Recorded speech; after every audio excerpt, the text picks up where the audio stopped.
turmoil in the Trump administration playing out very publicly, unnerving some of our closest allies. Tonight, we examine how his tweet storms and news of this ongoing FBI investigation are being received abroad. Here's ABC's chief global affairs correspondent, Martha Raddatz.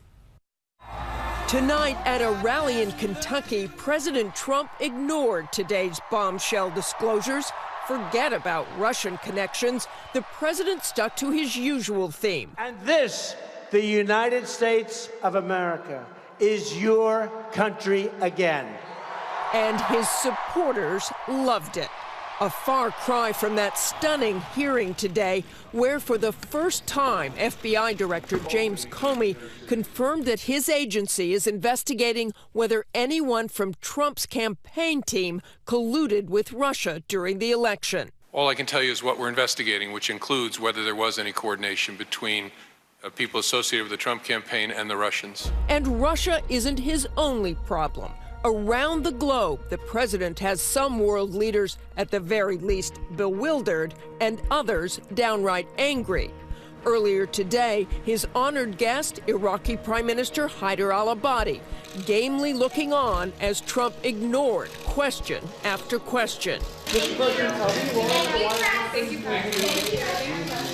And only days ago, German Chancellor Angela Merkel giving him that look that launched 1,000 memes. As far as wiretapping, I guess, by this past administration, at least we have something in common, perhaps. That joke landing like lead 2 weeks after that Saturday morning tweet dominated headlines and sent shockwaves across the world. Is it just business as usual? Do you think this happens in every administration, or is this really different? It's certainly breaking protocol. So among the diplomats to come in and to set new protocols, to insult allies, to suggest they're doing things illegal, to suggest that they're not contributing in ways that they actually are, you're just making enemies when you don't need to be making enemies. Last week, the White House upped the ante, dragging the British into the wiretapping claim, citing Fox News as their source. Judge Andrew Napolitano made the following statement, quote, 3 intelligence sources have informed Fox News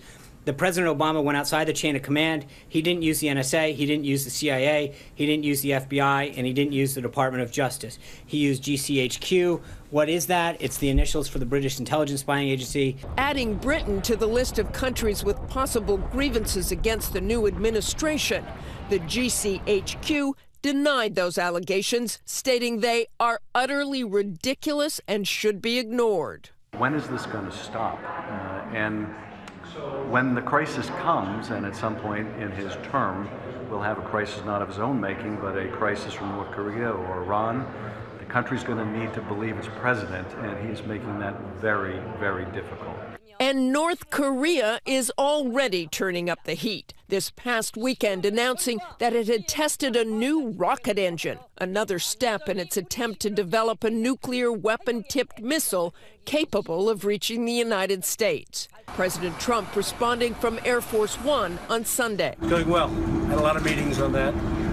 Had meetings on North Korea. He's acting very, very badly. I will tell you, he's acting very badly.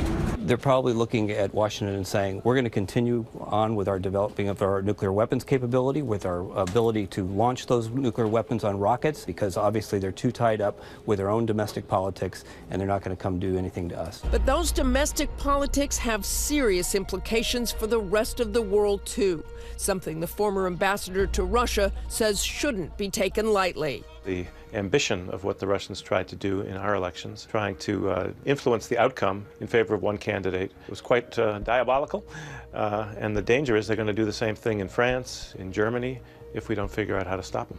But in Russia, dismissiveness from the top down. Putin's spokesman, Dmitry Peskov, telling reporters earlier today, these are U.S. internal affairs. Our general attitude to this hysterics is well known, and we have nothing to add. The reaction among ordinary Russians is very similar to that among many of Donald Trump's supporters in the U.S. They don't believe the Russia allegations, and they think they're a plot by the Democrats and American intelligence services to undermine him. The American people are wise enough to choose their president, and I don't think that Russia has interfered in this. We don't have such influence on the worldwide politics. Beyond the election, what does Putin get out of this? He gets chaos. He can stir things up in Europe. He can keep the U.S. off balance while he runs amok and gains advantage in other places around the world. But there's no denying that other countries are on edge. In the Netherlands, the Dutch opted to count ballots the old-fashioned way, with pen and paper, to ward off meddling from outsiders in their national election. We will make America great again. And tonight, back in the U.S., that Make America Great rally, a sign of things to come. It was paid for by the campaign committee. Campaign 2020 already underway. A campaign that Ambassador Versbow says the Russians will be keenly interested in.